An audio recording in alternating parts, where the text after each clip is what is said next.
Good afternoon. Hi, this is Greg Cosgrove. I'm the Chief Medical Officer for the Pulmonary Fibrosis Foundation, and I'm substituting for David Lederer, who's away on assignment in Australia. And so I'd like to welcome you to the ongoing Pulmonary Fibrosis Disease Education webinar series. And today we have a very special guest, Michelle MacDonald, who's actually from National Jewish Health in Denver, Colorado, where I work as well. And she's going to be speaking to us about a topic that many physicians as well as patients have been very interested in as it pertains to interstitial lung disease. And that's the role of nutrition and optimizing it to further add to the tools that can help patients feel better and hopefully live better with their ongoing disease. So I'd like to thank Michelle up front for participating today and providing us with her guidance as a certified nutritionist. Thank you very much and welcome, Michelle. Thank you. There is a medical advice disclaimer, meaning the information that is contained in the presentation is for information and educational purposes only. It's not intended to be a substitute for professional medical advice, and we recommend, the Pulmonary Fibrosis Foundation recommends you always consult your personal physician or healthcare provider with any questions you have regarding your own specific medical condition. So to start off finally here, I'm starting with a quote. Eat as if what you choose makes a difference. It does. And this is an adaptation from a William James quote, who was a philosopher and psychologist at the turn of the last century. I like it because it underscores that nutrition can be used to not only make you feel better, but possibly manage your lung disease better. So it's important to remember that nutrition is a component of your therapy. It's part of your regimen.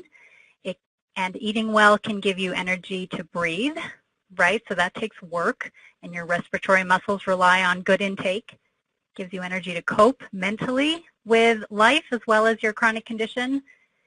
Gives you energy to fight infection, so your immunity is dependent on a healthy weight and good intake, as well as to focus and think for life, again, and coping with your condition, and maintaining a healthy weight, which we'll look at in more detail, as well as to move, just activities of daily living, and hopefully exercise if you're able to continue doing that. So the webinar is based on 6 questions that many people who live with interstitial lung disease often ask. Those questions are, how should I eat with my lung disease to take care of myself? What can I eat with reflux? What can I do with no appetite? How do I gain weight, especially muscle? How do I lose weight? And can I manage medication side effects with diet? So to start off, how should I eat to take care of myself? And some general suggestions are really what I would recommend for people who don't have interstitial lung disease, and also especially for people who may have interstitial lung disease and have a normal weight and don't have a lot of complications. So in general, it's important to eat regularly, meaning 3 meals and 1 or 2 snacks daily. So breakfast, a mid-morning snack, lunch, a mid-afternoon snack, and dinner. In terms of what you should be eating, I like to recommend protein at each of your meals and snacks, and go lean and healthy. So beans, meaning chickpeas, pinto beans, black beans, lentils, etc. Chickens, lean chicken breast, eggs, egg whites, fish, low-fat dairy, which might be cheese, milk, or yogurt, any other kind of meat, lean meat, hopefully, whether that's beef or pork, seafood, tofu, and turkey. And portion sizes might be 3 to 6 ounces, which might be like a small fist with your meals, or 1 to 2 ounces with snacks. An ounce might be like a thumb size. In terms of other foods on the plate, we want to balance it with good whole plant-based foods. So I always go large with vegetables, so I say 2 handfuls at meals. In terms of fruits, maybe 2 to 3 whole fruits per day. And other grains and starches, you're looking at a 1/2 to 3/4 cup cooked at meals, which might be the size of your small palm. These, again, are very general. I think it's important to keep in mind that there is little evidence for a specific diet or diets with interstitial lung disease. Nutrition and ILD is not well studied, but that doesn't mean it's not important. I think what's more important is to customize. So there is no one-size-fits-all diet. There are many different diseases that are classified as ILD, and what I like to encourage people who are living with this condition to do is think about yourself and how to individualize your diet for you. So ask or look at your condition, do you have reflux? Are you underweight or normal weight or overweight? Because the recommendations will be different for each condition. Do you have medication side effects that are really interfering with your life? And do you have any other special needs? And all of those questions will determine what may be the best diet for you. So, in starting with the first question regarding reflux, briefly, the condition is essentially backflow of food that could come from the back of your throat or from your stomach.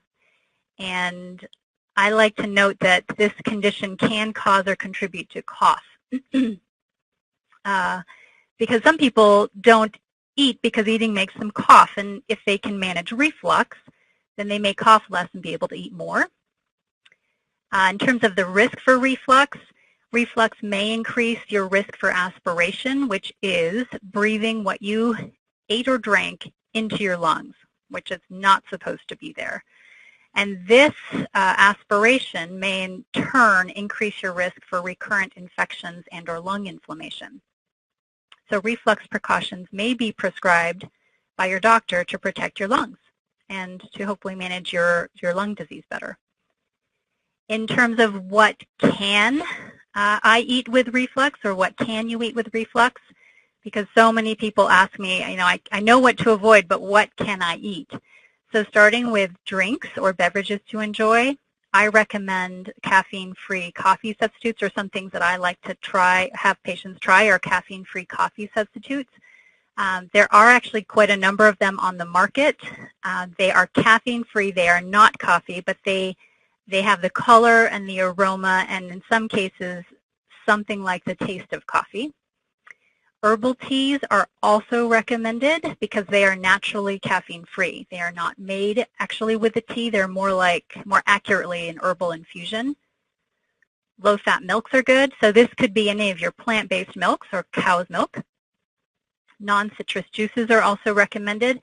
And it doesn't just have to be kind of the quote boring apple or grape juices. It could be blueberry or cherry or pomegranate or an apricot nectar. There are some lovely juices that are not citrus. And then, of course, there's water. So plain water is always good. Flavored waters are good as long as they're not citrus.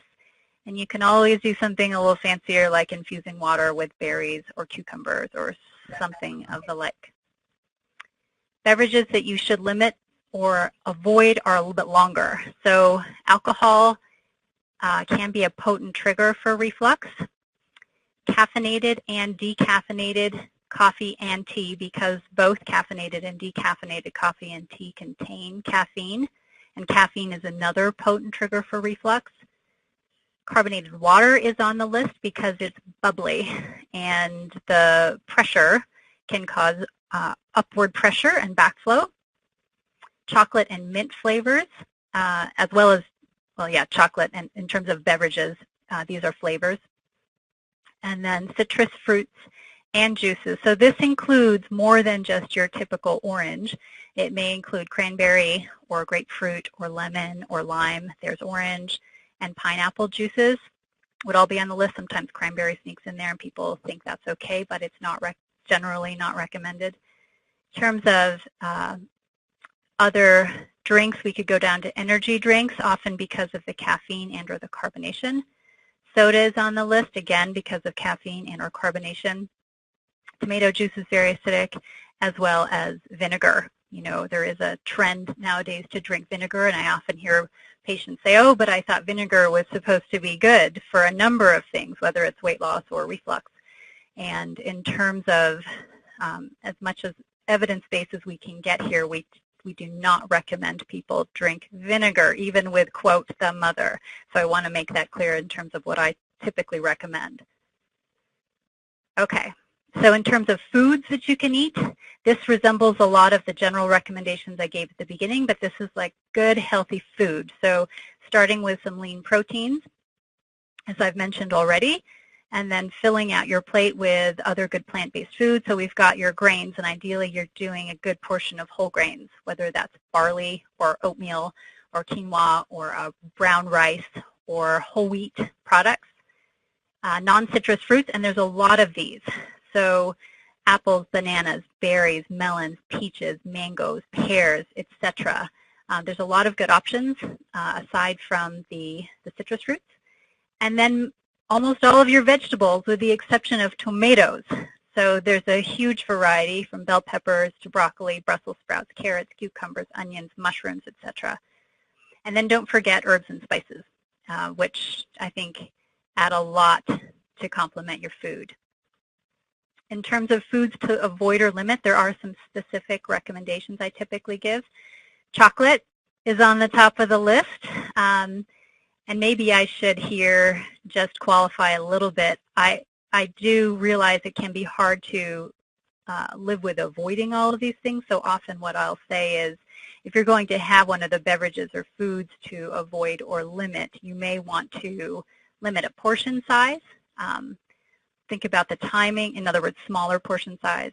Think about the timing of when you eat these foods. Earlier in the day may be preferable. And then only one insult at a time. So try not to combine trigger foods.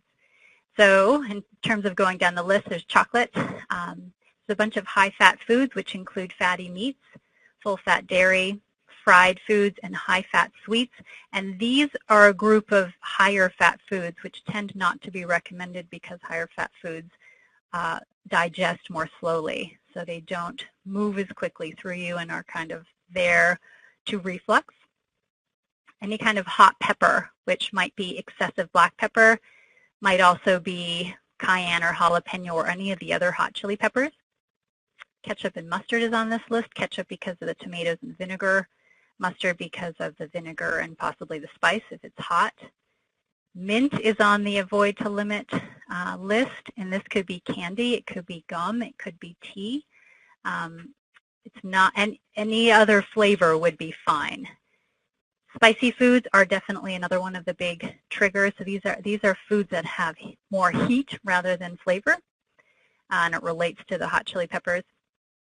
And then tomatoes, including fresh tomatoes and tomato sauce, particularly the really concentrated tomato sauces with, say, tomato paste in it, or anything that's been concentrated on a pizza or on a lasagna. Vinegar is also on the list, and I realize that might be often used with salad dressing. I will often say do a 2 or 3 to 1 ratio of oil to vinegar and eat it earlier in the day. So those are some of the foods to avoid or limit. In terms of timing, it's important to remember that meal timing is also important. If you can avoid drinking and eating 3 hours before bedtime, then in theory you may empty your stomach before you're reclining at all. So that's reflux. In terms of appetite loss, again, I get a lot of comments about what can I do with no appetite. So I think it's important to understand where that may be coming from. So with an interstitial lung disease, you may lose your appetite due to coughing and or just fatigue from coughing or from sickness. You just may not feel well because that act makes you feel unwell. You can also be acutely sick and or just sick long-term, which this condition tends to be. And when you have any kind of inflammation from an acute sickness or kind of a long-term condition like interstitial lung disease is, that process of inflammation actually has a side effect of causing appetite loss. So it's important to see it that way. And then medications can also cause loss of appetite. So I try and teach people that I speak with that it's important to recognize that symptom of appetite loss as a warning signal. It may mean that you're sick. It may mean that, and it certainly means that you may lose weight unintentionally. And that's something that's unwanted because it can include actually good fat and good muscle stores that you have, which may be needed just to keep you at a healthy weight and or functional. So I typically suggest that you shouldn't just accept appetite loss as, well, oh, I'm getting older or this or that. You should actually see it as something that you need to react to and manage it to stay strong. So what do you do with no appetite? And I wish there was an easy answer here, but time and time again, I think the best answer is that you have to mentally treat food like a medicine. Food, quote, is a drug in the sense that you would take it like a medicine. You would take it by the clock on a schedule, and you would not miss a dose of medicine, and so you therefore should not miss a dose of food. The goal is not to wait until you're hungry to eat. You need to nibble often and really eat without regard for your appetite, because it's something that you do in order to take care of yourself. So the eating becomes very purposeful, and you need to bear in mind that if you don't eat, you waste away. And the more weight you lose often, the harder it is to get it back. So the goal is not to waste away. So some other tips are to choose your favorite foods any time of day, right? If you really like breakfast foods, they don't have to be relegated to the morning. You can eat them all day long for that matter. And then you can also interchange. If you like dinner foods, you can eat them at breakfast. You don't have to stick to some norms. You need to feed yourself and nourish yourself primarily. I recommend additionally that you should eat when you have more energy, when you feel better. So if you wake up in the morning and you're feeling pretty good, then seize that opportunity and eat as well as you can when you feel as well as you do. Oftentimes I see people who are just lagging by the end of the day, and then the fatigue and the coughing, and you're just worn out. And it can be harder to eat. Additionally, I would say keep snacks and food that you like around handy, so it's easy and convenient. And then I think it's completely appropriate to focus on very easy to prepare and takeout foods. So boiled eggs, you can make a bunch of those and leave them in your refrigerator. You can buy canned foods that are reasonable, whether it's chicken or soup or tuna. You should allow yourself the ability, give yourself permission to do something that's not made from scratch or even perfectly healthy, but canned chicken, soup, and tuna are good. There are a lot of pouch foods. So Bumblebee has a line of pouched tuna and they even comes with a spoon. You can just open it up and eat it. You can also do the can. There are a number of, and this is also making me think of other pouch foods like Tasty Bites. They're pouched meals, and you just reheat them in the pouch in the microwave. Going down the list, you could also just rely on easy kind of foods that you can store in your fridge and take out. So dairy falls into that. So any cheese, cottage cheese, yogurt, and then convenience foods, which are kind of like the packaged foods that aren't super processed but still good. It could be protein bars, for instance, which are also on the list. Or it could be some of the pouch foods that I talked about. Dry cereal can be a good go-to. That's completely fine. I would just say don't go wimpy on it if you need calories. Don't just do Cheerios. Add some dried fruit or nuts or seeds, and then a good milk in there to go with it. You can also buy a lot of frozen fruits, and if you're not aware, frozen vegetables. And it's not just the standard carrot, peas, and corn frozen. You can buy frozen bell peppers. If you want to buy a roast chicken and some frozen bell peppers and throw together stir fry really quickly, reheat kind of thing, that works. But there are other vegetables, so you can get spinach, you can get broccoli, you can get asparagus, you can get beans, etc. And those are easy to store and then rely on. Instant oatmeal is kind of a favorite go-to. Just reheat in the microwave. And then, like I was saying before, allow yourself the permission to just go get food. There's a lot of places where you can just go buy a prepared meal, whether that's in Denver here, there's Sprouts, or there's Trader Joe's or Whole Foods, or your just local supermarket. They're selling pre-prepared foods. And maybe there's restaurant foods that you really like, and you should just order ahead and order a few meals ahead and order them so that you have meals for the rest of the week. I mentioned the protein bars and shakes, and then roast chicken. And this is just a small list, but the roast chicken is something that I feel like is so versatile because, first of all, you can just go buy that. You know, again, here where we are locally, I could go to Sprouts and get a roast chicken for $6.99, and I'm going to get 4 meals out of that at least.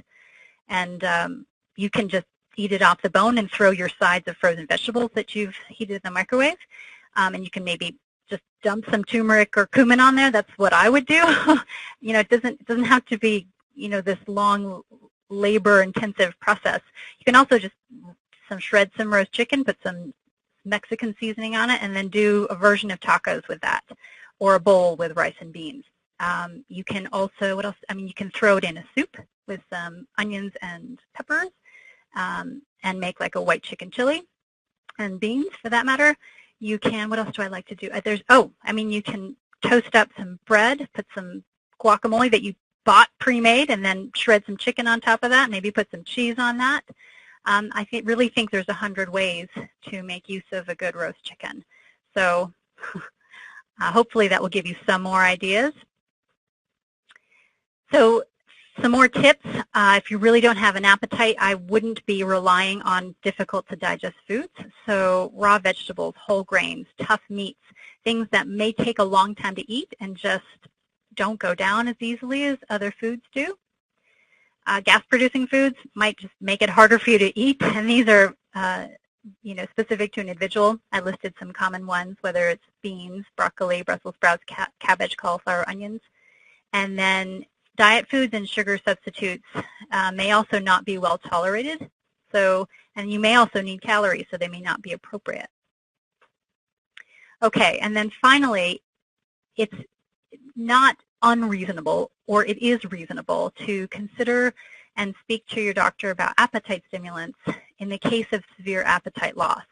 So I see this, I see this occasionally, and I can identify it. If the lack of appetite is really why you are not eating, and that is the root cause of what's really getting in the way of you eating well, then it's reasonable to consider speaking to your doctor about appetite stimulants. And these are the 3 that I have had experience with. These are the generic names, and their doses will vary, and you can kind of trial one or the other. Some of them are more effective than others, but they can be a huge help in my experience in terms of just giving people the desire to eat again.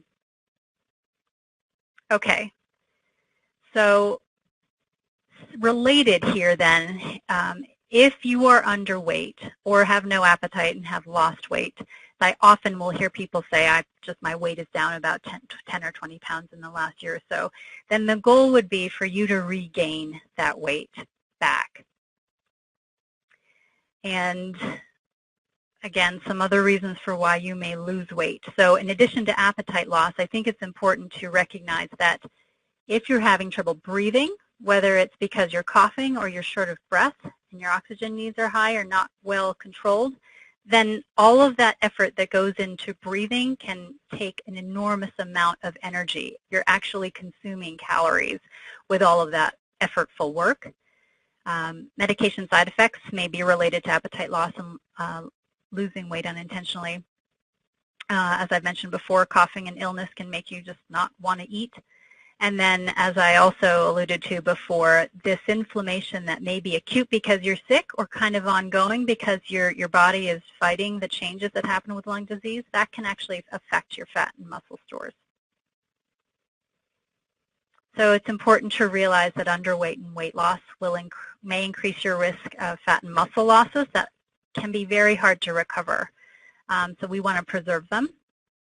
It can increase your risk of just being susceptible to other sickness. So your immune system tends to be lower, especially as you get more underweight and have more weight loss.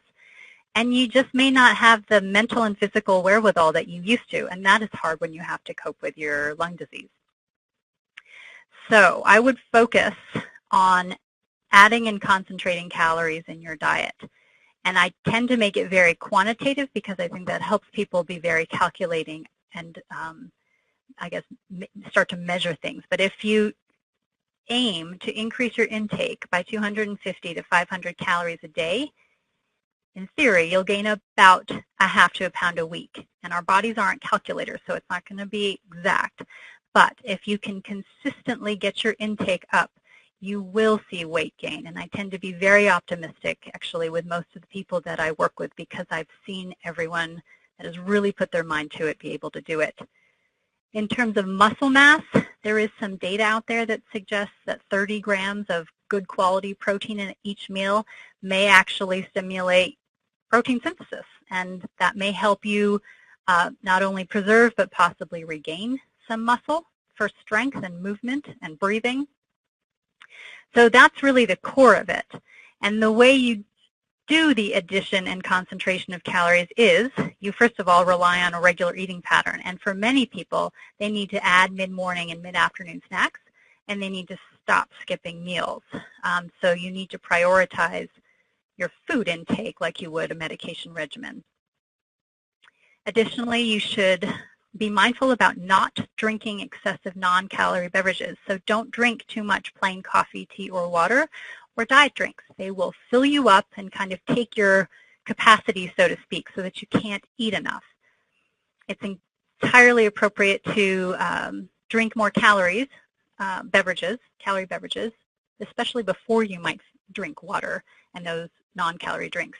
So all of the milks are there, whether it's plant-based or animal-based. Your non-citrus juices would be appropriate. You can make your own smoothies, whether that's with a juice and some frozen fruit, or some yogurt and some frozen fruit, or just, you know, plain juice with added protein powder. There's all varieties of combinations. In people who are really maybe in dire shape, I will often say you could take an Ensure Plus, Boost very high calorie. You could go buy a Bolt House brand vanilla smoothie and then add your own yogurt or ice cream to it, your own fruit to it, and if you really need calories, consider adding a tablespoon of oil, which is 120 calories, and a scoop of protein powder. And you can get 12-ounce drink, 600 calories or more. And then I mentioned the nutrition supplement. So you can drink calories as a way to really boost your intake. Always appropriate to choose big portions of protein foods at your meals and snacks, because not only will you get the protein you need, but typically the protein will come with some fat. So I've listed, if you're going to have eggs, do at least 2. If you're going to do dairy, try and do a cup. If you're going to do cheese, do 2 ounces. If you're going to eat a piece of chicken, fish, or meat, go for 4 ounces if you can, and that's going to be, you know, the size of maybe a small, full whole hand, or just a little bit bigger than a smartphone. Don't go too small. With nuts or seeds, measure out 1/3 of a cup. If you're going to do a nut butter, like an almond butter or peanut butter, do 2 tablespoons and measure it. And you can see with the calorie and the protein counts there, you can get pretty significant, and you can certainly get in the ranges that are recommended, the 250 to 500 calories extra per day. Then to reiterate, adding fats and oils to foods is good. So avocado, butter, cheese, any kind of oil. If you like gravy or you want to add mayo to a sandwich, pesto on a chicken or a fish, extra salad dressing. Tapenade is a fancy olive-based dressing. So it's important to remember some nutrition math. I like to focus on the fact that fat is important to add because it's so much more dense in terms of calories. If you take a gram of fat and a gram of protein and a gram of carbohydrate and you look at their calorie contents, fat is more than twice the density. So there's 9 calories per gram of fat, 4 per gram of carb, and then 4 per gram of protein. So it's important not to eat super low fat. Here are some other examples. I'm showing you butter here. A tablespoon of that is actually 100 calories. It's 11 grams of fat. It's not 100% fat, which is why olive oil is more calories, because it is 100% fat. You get 120 calories out of a tablespoon. Peanut butter, I said you should have at least 2 tablespoons. It's going to be about 200 calories because of the fat, the protein, and the carbs in it. You want to measure out your nuts. 1/3 of a cup could be as much as 250 calories, again, because it's high in good fats, also has some protein and carbs. Okay, and then supplement is needed. I put down some brands that I often recommend because I know they're well tolerated and people tend to like them. Okay, so I wanted to show some examples. I wanted to bring this to life. So if you're trying to gain weight for breakfast, you might pick a cup of full-fat Greek yogurt, measure out 1/3 of a cup of granola, and put on some fresh berries. That will give you a good 400 calories and 20 grams of protein, probably more than you may expect. Don't rely on wimpy or lightweight breakfast cereals, Lucky Charms, Cheerios even, and don't be doing a lot of low-fat milk because you're not going to get as many calories or protein. You might pick a piece of toast with your measured out peanut butter and put some honey on there. So while this is not necessarily large in volume, the toast with peanut butter and honey could be as much as 320 calories and 10 grams of protein. Don't rely on just dry toast. I hear this so much. People will say, I just have a piece of toast for breakfast, and I'm thinking that is not going to get you to where you need to be. It's only 80 calories and 3 grams of protein. This would be recommended, some kind of eggs with vegetables and or maybe a chicken sausage and some cheese. And this 2-egg omelet has 320 calories and 20 grams of protein. Compared to this donut. This happens to be my daughter's favorite voodoo donut, but the reason I don't recommend it is because there's not a lot of protein, and it's not a lot of nutrient-dense vitamins and mineral proteins, etc. in here that may be helpful. It's not that you can't eat a donut, but what I would say is consider eating your nutrient-rich meal, and then most of us always have room for a little bit extra, so throw in the dessert at the end. Okay, snack on nuts, 1/2 cup of pecans, 380 calories and 5 grams of protein. Not so much pretzels because this is all starch and not a lot of protein, not a lot of calories either. Drink your calorie beverages. Here's milk, and depending on the milk that you're drinking, the fat content could be 100 to 150 calories, 8 grams of protein in a cup. Any kind of non-citrus juice could be 140 calories, not very much protein, but at least you've got some calories. There's a smoothie, and if there's added protein, you'll get more calories and more protein. And not excessive non-calorie beverages like water, because you're not getting calories, you're not getting protein.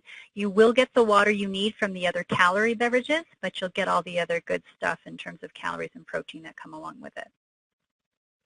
Okay, so maybe for lunch you might consider, or yeah, this could be a roasted ratatouille dish that goes alongside of a chicken, fish, or meat. And what I'm getting at here is cook your veggies in oil. So the vegetables in and of themselves don't necessarily carry a lot of calories, but if you stir fry them or you grill them or you roast them in oil, you're going to get a significant bump in calories. You'll get some protein from veggies, not a ton, but this would be better than a lot of steamed or raw vegetables. So eat roast chicken with roasted potatoes. Again, we've added some oil to the food and we've cooked it and we're picking a good portion of protein and then complementing it with some veggies, in this case protein. This may be up to 500 calories and 40 grams of protein. I hear a lot of people say that they eat a ham sandwich for lunch and they tell me that they're having 1 slice of ham and 1 slice of cheese, and I'm just thinking that is not enough. You can get more bang for your buck with a roasted chicken or roasted potatoes or something of the like. So here's another dinner potentially. Sit down at Julia Child's table. This is a serving of beef bourguignon with some mashed potatoes, and that carries 700 to 800 calories and close to 60 grams of protein. Not a lot of raw salad. A lot of people are trying to eat healthfully, and not that you can't have salad, but I would say eat it after you've had your nutrient-dense foods. You're just not going to get the same calories and protein from it. Okay, so the next topic then is on the opposite end of the spectrum, but a lot of people with lung disease find that they have excess weight, and a lot of times I hear people say, no matter what I do, I can't lose weight, partly because they're not as active with lung disease. So excess weight may come because of many factors, and a lot of people struggle with eating behaviors and foods that are in their environment that are not helpful. Additionally, I mentioned that with the lung disease, you may just find it hard to breathe, and so it's hard to move. Weight gain can also be induced by steroids, which are used to decrease inflammation. So you may be treated with steroids and find yourself gaining 10 or 20 or 30 or more pounds. Unfortunately, I've seen excessive weight gain with steroids. Okay, so weight loss may be recommended so you can feel better. It may help your breathing. Some people living with ILD may need to qualify for a lung transplant, and so weight loss becomes, in some cases, a matter of life and death. And then just reducing your risk for other chronic disease that you may also have. So there is no one-size-fits-all approach here either. However, I often will rely on a lower carb approach, especially if you have a lot of shortness of breath and cannot move. So if you're limited in your activity, whether it's the breathing or an injury, I have found that lower carbohydrate diets are a practical way to go and can be effective. So the rationale is that when you eat carbs, they turn to sugar in your body, which they do. They get broken down in your digestive tract. They get turned into simple sugars. They go into your blood, and the blood sugar stimulates the release of the hormone insulin. Insulin, one of its many actions is it promotes the storage of calories as fat. So you could argue that it promotes weight gain, and therefore, if you are waking up and having breakfast cereal, and then eating fruit and drinking sugary beverages, and at lunch you're eating a pile of bread, et cetera, and a lot of potatoes, and it's just constant throughout the day, you may find that you have difficulty with weight loss or that weight gain occurs. So the rationale goes that if you lower carbs, this may help burn body fat. And for the most part, this rationale is true. So I have a stepwise approach that I often start with, and I start with the easy stuff first, and the stuff that's often difficult to give up because we've become attached to it. But the first step would be to stop drinking calories and sugar. So alcohol, designer coffees, energy drinks, juice, including 100% juice, soda, sports drinks, and sweet tea. The next thing to do would be to start looking at all the, quote, fast carbs, the ones that are rapidly absorbed, that are refined and processed. So bread, even whole wheat bread, I would say you don't want to eat excessive amounts of. Breakfast cereals, pasta, potatoes, rice, all of your snack foods, whether it's chips or crackers or pretzels or popcorn, sweets, and even tortillas, and that's not a full list. The next thing I would do is then focus on rebuilding your plate and focus on lean proteins and large portions of veggies. So, and particularly the non-starchy veggies, and I'm going with my 2 handfuls or half a plate. And go with the ones you like and try and acquire a taste maybe for ones that you could like. So I've listed a number of typical non-starchy veggies. In terms of proteins, again, there's our healthy selection, and we want a reasonable portion because if we're cutting back on some of the carbs, we need to have good portions of veggies and protein. I think it's worth limiting some of the rapidly absorbed carbs, even the whole food carbs, 2 to 3 small whole fruits a day or less, and then even your starches and whole grains. Try to be smaller with those portions. Breads maybe 2 slices per day or less, and anything like cereal, corn, oatmeal, peas, pasta, potatoes, or rice, a 1/3 cup, maybe up to 2/3 cup if needed, cooked with meals. Okay, so I wanted to do another little gallery of, well, what would be some real-life examples that are hopefully easy. Egg bakes are kind of a trend that are in. This is an easy veggie egg bake. And this would be put into a pan that would then be cooked, and then you could kind of cut it up as leftovers. And you can do anything with these. It just doesn't have to be these specific veggies. You can tailor it to what you like, or it could be leftovers. You know, you have whatever leftovers in your fridge can go into this. I often see people who will also throw in something like a chicken apple or chicken maple sausage in order to get it even more high in protein and calories if needed, although you could also just get it higher in protein that way too. So if you don't like as many vegetables, you could use the lean sausage. Okay, this is the egg and toast combo, and just 1 egg, 1 slice of toast with avocado and tomato. And if you can't do the tomato because of reflux, you could do bean sprouts. You could do something else. This is an example of a low-carb meal. So this is oatmeal, and you would measure out 1/3 of a cup of oats, whether that's quick or old-fashioned, and that's about 15 grams of carbs, which is relatively low. 1/2 teaspoon of brown sugar is about 2 grams of carbs, so that's low. Put a ton of cinnamon on there to get some flavor. Do 1/2 of a small green apple to get maybe 10 or 15 grams of carbs, and then walnuts. And you're around 30 grams of carbs or less, and you've got a lovely breakfast. That's also filling, but low carb.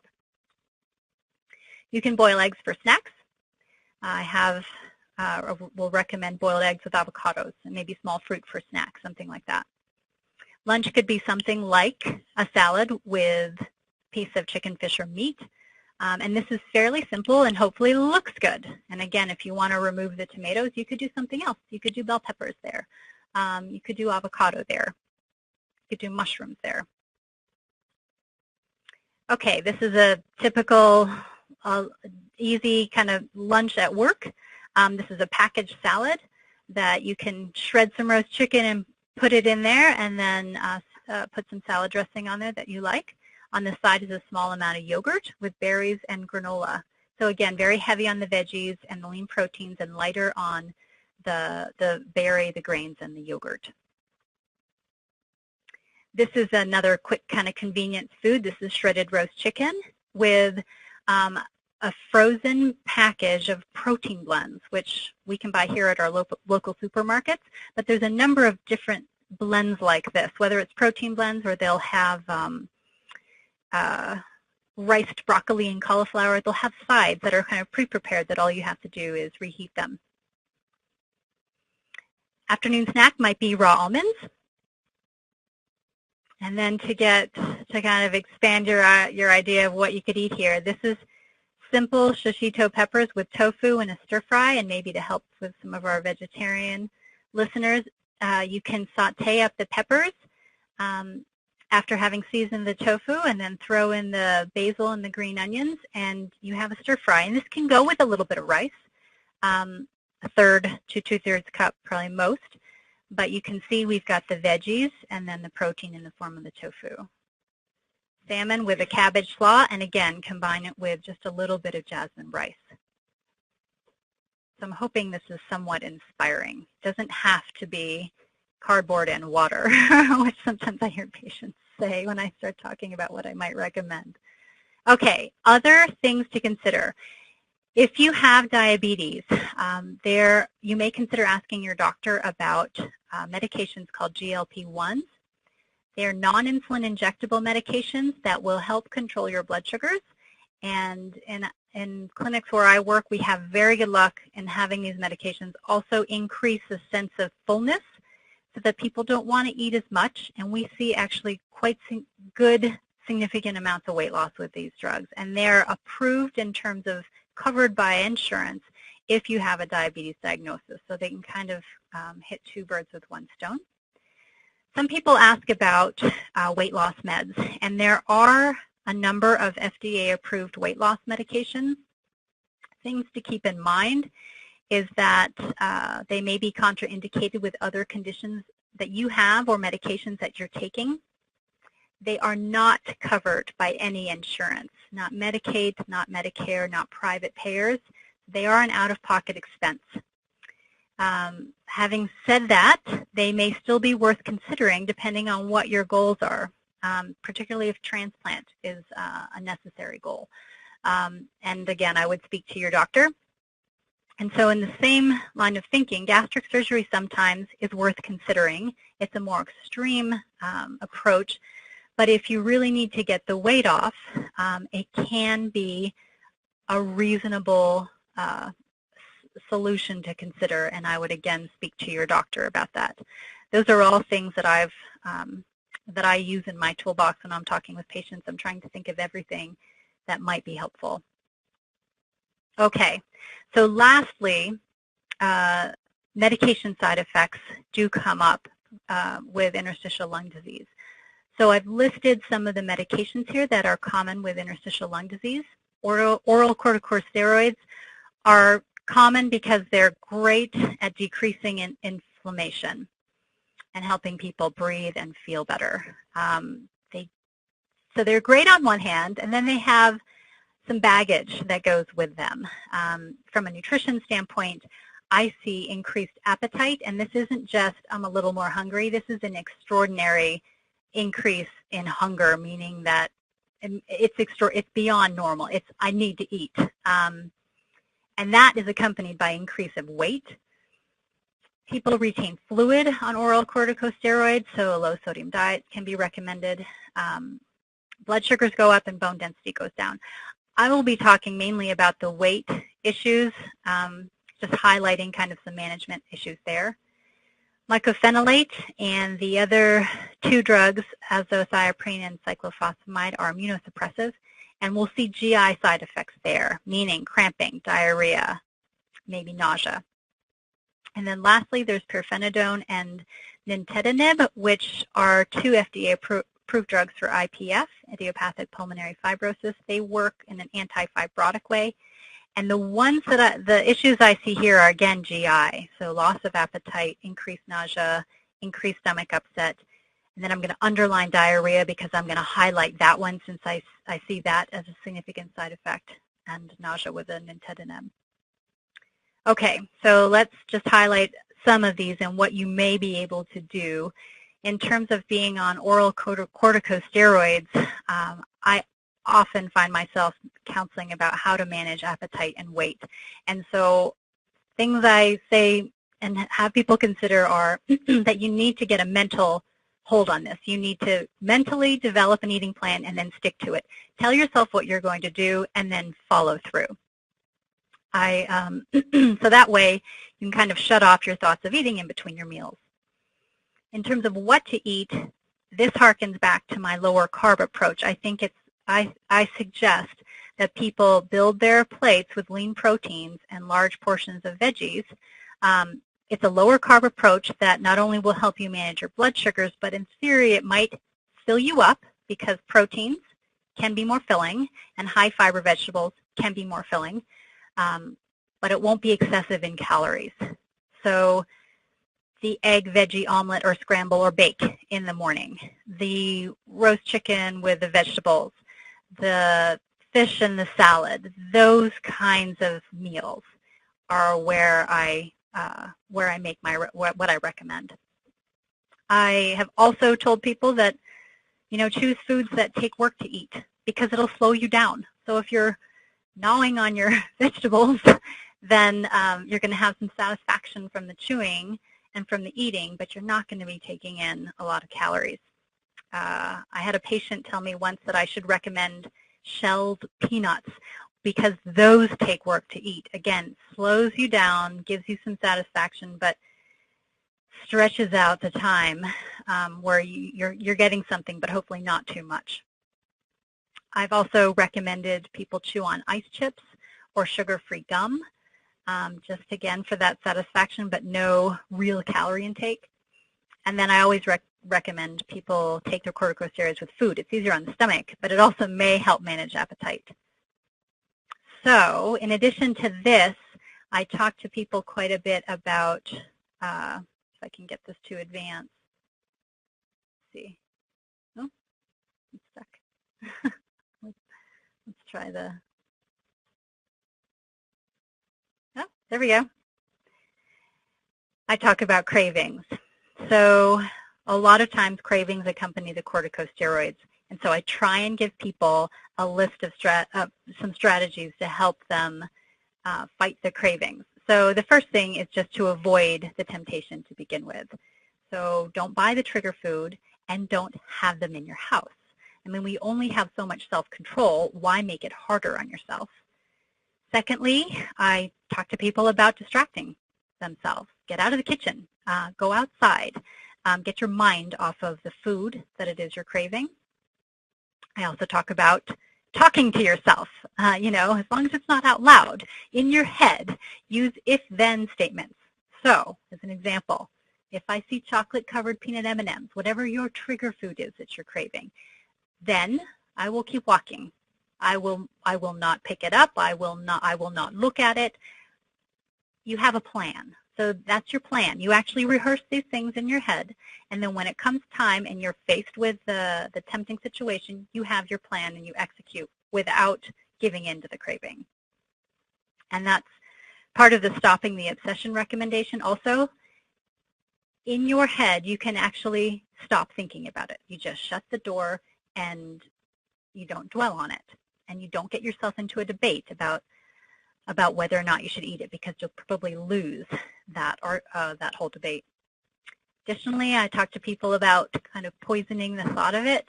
So this is like negative advertising. So when you see your trigger food, you associate it in your mind with something that you definitely do not want. And therefore, when you see it, you don't see all the good things about it, or the pleasurable things, or the satisfying things, or the comforting things. You see the things that you don't want. And you have to own that and then make a decision not to eat it.